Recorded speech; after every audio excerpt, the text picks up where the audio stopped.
नमस्कार, मी पंजाब डक। आज आहे 23 मे 2025। मी जात आहे गंगापूरकडे आणि या ठिकाणून समृद्धी हायवेवर अंदाज देणार आहे। राज्यातल्या सर्व शेतकऱ्याला सांगू इच्छितो की आज आहे 23 मे, म्हणजे आज 23 मे पासून राज्यामध्ये म्हणजे 30 तारखेपर्यंत भाग बदलत, काही ठिकाणी मुसळधार, कुठं रिमझिम, कुठं ओढे नाले वाहतील असा पाऊस पडणार आहे, म्हणून हा अंदाज लक्षात। पण शेतकऱ्यासाठी सगळ्यात आनंदाची बातमी म्हणजे खूप शेतकऱ्याचे फोन येत होते पाऊस कधी उघडत आहे, कारण की शेतकऱ्याचे रानं दुरुस्त करायचे राहिले।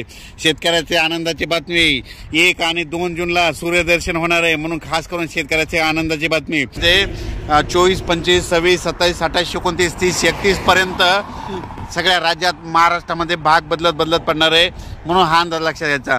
मात्र 1, 2, 3 तारखेला राज्यात सूर्यदर्शन होणार आहे, म्हणून ही खास करून शेतकऱ्याची आनंदाची बातमी। शेतकऱ्याला सांगू इच्छितो की उघडल्याच्या नंतर तुम्ही तुमचे शेत रोटावेटर, कल्टिवेटर करून आपण आपले शेत तयारीत ठेवा, कारण की राज्यात परत मान्सूनचा पाऊस कधी येणार आहे त्याचा मी व्हिडिओ नंतर देणार आहे। पण राज्यात मात्र 30 तारखेपर्यंत काही ठिकाणी मुसळधार पाऊस पडणार आहे, म्हणून हा अंदाज लक्षात घ्यायचा।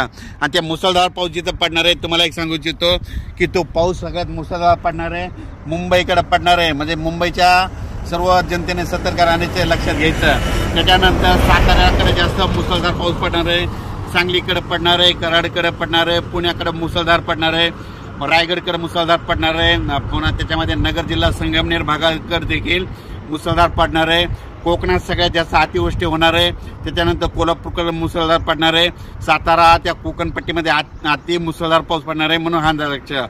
त्याच्यानंतर परत हा पाऊस म्हणजे भाग बदलत पुन्हा मराठवाड्याकडे, विदर्भाकडे असा दररोज वेगवेगळ्या भागाकडे जाणार आहे, पण सगळीकडे 2-2 दिवस मात्र हजेरी लावणार आहे, म्हणून हा अंदाज लक्षात घ्यायचा।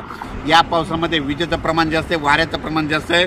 माझी सगळ्याला विनंती, विजा करत असताना आपली पाळीव प्राणी झाडाखाली बांधू नका, तुम्ही देखील झाडाचा निवारा घेऊ नका। अचानक वातावरणात बदल झाला तर लगेच एक मेसेज दिला जाईल, पण राज्यात मात्र सातारा, सांगली, कोल्हापूर, पुणे, कोकण, नाशिक, मुंबई या भागाकडे मुसळधार अतिवृष्टी देखील होणार आहे, म्हणून हा अंदाज लक्षात। तिकडच्या भागातल्या त्याला पूर देखील येईल, म्हणून हे त्यांनी लक्षात घ्यायचं। आणि अचानक वातावरणात बदल झाला तर लगेच उद्या 24 तारखेला परत एक मेसेज दिला जाईल। धन्यवाद।